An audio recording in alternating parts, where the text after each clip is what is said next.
Ito si Buknoy, ang taong matulungin at laging masaya. Ngunit, isang araw, may isang bagay na nagpapangit sa kanyang buhay.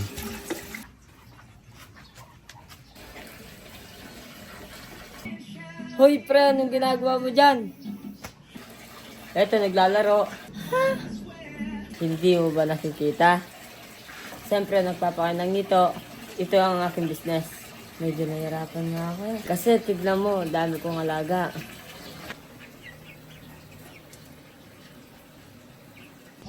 May solusyon ako dyan.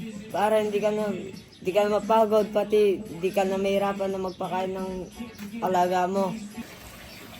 Talaga? Ano naman yun?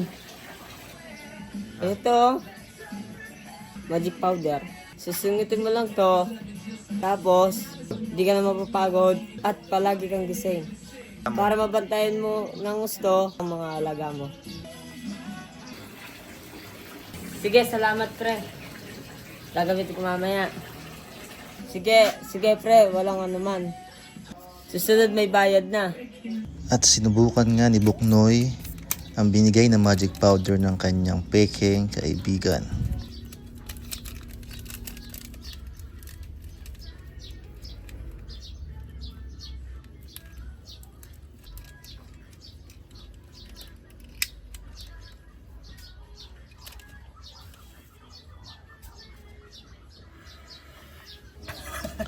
At simula noon ay naging pangit na ang kanyang buhay.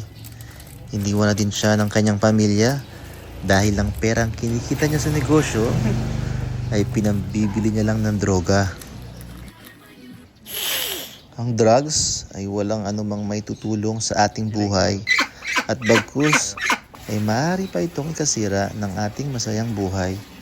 Kaya kung sino man ang magtatangkang gumamit nito ay masisira lang ang kanilang buhay.